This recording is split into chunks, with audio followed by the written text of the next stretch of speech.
नमस्ते दोस्तों, क्या आपने कभी सोचा है कि एक देश की अर्थव्यवस्था कैसे चलती है?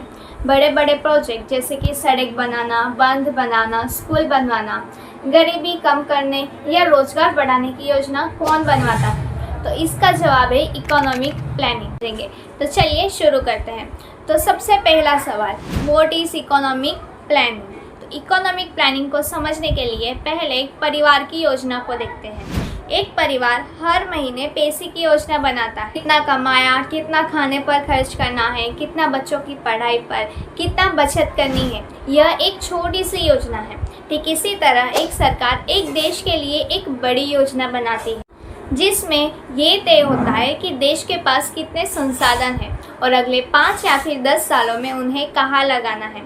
जैसे कि कितने नए स्कूल बनवाने हैं, कितनी नई सड़क बनेगी, कृषि और उद्योग को कितना पैसा मिलेगा। तो अब हम इसके हिस्टोरिकल बैकग्राउंड को भी देख लेते हैं। तो सबसे पहले 1934 में सर एम विश्वेश्वरैया ने अपनी book plan economy for India लिखी। 1938 में नेताजी सुभाष चंद्र बोस के कहने पर जवाहरलाल नेहरू की अध्यक्षता में नेशनल प्लानिंग कमेटी बना।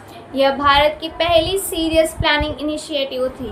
1950 आज़ादी के बाद हमने एक फॉर्मल बॉडी बनाई जो कि प्लानिंग कमीशन था। इसके फर्स्ट चेयरमैन थे हमारे प्रधानमंत्री श्री जवाहरलाल नेहरू। इस तरह 1951 में हमारा फर्स्ट 5 ईयर प्लान लॉन्च हुआ, जिसका मॉडल बेसिकली सोवियत यूनियन के मॉडल से इंस्पायर था। तो आइए देखते हैं हम प्लानिंग मेनली कितने टाइम के होते हैं। तो वो 3 टाइप के होते हैं। पहला है प्लान हॉलीडे, जब कोई वॉर या फिर इकोनॉमिक क्राइसिस के कारण फॉर्मल प्लान नहीं होता। ये प्लान हॉलीडे 1966 से 69 तक और दूसरा 1990 से 91 तक भी हुआ था। सेकेंड इज रोलिंग प्लान, हर साल रिव्यू और रिवाइज की जाने वाली प्लान होती है। थर्ड इज 5 ईयर प्लान्स, हमारा मुख्य मॉडल। ये कुछ 5 ईयर प्लान्स और उसके ऑब्जेक्टिव को देखते हैं। पहला फर्स्ट 5 ईयर प्लान, ये 1951 से 56 के लिए था। हेराल्ड डोनल मॉडल से इंस्पायर था। इसका फोकस मेनली एग्रीकल्चर पे था और विशेष रूप से डैम्स और इरिगेशन प्रोजेक्ट पर भी इसका फोकस था। सेकेंड 5 ईयर प्लान 1956 से 61 तक था। ये नेहरू महालनोबिस मॉडल पे आधारित था। इसका focus rapid industrialisation, public sector को हैवी इंडस्ट्रीज डेवलप करने की जिम्मेदारी दी गई थी। थर्ड 5 ईयर प्लान जो कि 1961 से लेकर 66 तक था, इस फॉर्म गैजेट प्लान के तरह से भी जानते हैं। इसका फोकस मेनली एग्रीकल्चर और इंडस्ट्री दोनों में था, लेकिन Indo China and Indo Pakistan war की वजह से ये प्लान फेल हो गया था। फिफ्थ 5 ईयर प्लान 1974 से लेकर 78 तक था। इसका फोकस गरीबी हटाओ यानी कि पॉवर्टी रिमूवल और सेल्फ रियलाइंस पे था। 8 5 ईयर प्लान 1992 से लेकर 97 तक था। इसका मेजरशिप एलपीजी रिफॉर्म यानी कि लिबरलाइजेशन, प्राइवेटाइजेशन एंड ग्लोबलाइजेशन पे था, जो कि 1991 में हुआ था। इसका focus mainly human development, employment generation और मार्केट ड्राइवन ग्रोथ पे था। 2014 में प्लानिंग कमीशन के डिसॉल्व कर दिया गया और उसकी जगह नीति आयोग यानी कि national institution for transforming India बनाया गया। अब 5 ईयर प्लान्स नहीं है, लेकिन नीति आयोग एक थिंक टैंक की तरह काम करती है। यह कॉरपोरेटिव फेडरलिज्म को प्रमोट करती है, स्टेट के साथ मिलकर स्ट्रेटेजी भी बनाती है।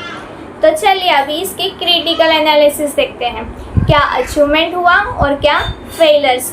चलिए इसकी अचीवमेंट पे बात करते हैं। तो सबसे पहले इकोनॉमिक ग्रोथ यानी कि जीडीपी ग्रोथ रेट में सुधार हुआ। दूसरा industrial base, strong industrial base बनी। पब्लिक सेक्टर यूनिट्स जैसे कि भेल और सेल इंस्टैब्लिश्ड हुई। थर्ड इज ग्रीन रिवोल्यूशन, जिससे कि फूड सिक्योरिटी हासिल हुई।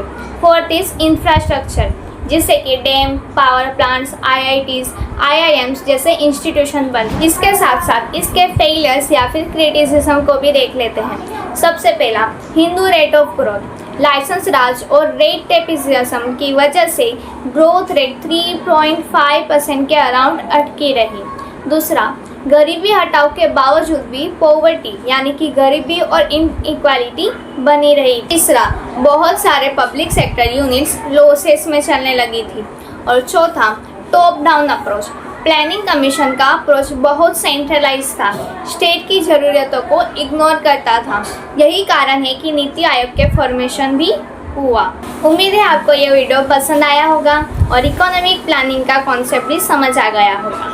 अगर आपको कोई डाउट है तो कमेंट में ज़रूर पूछें। वीडियो को लाइक करें। ऐसे ही एजुकेशनल वीडियो के लिए हमारे चैनल को सब्सक्राइब करिए। Thank you.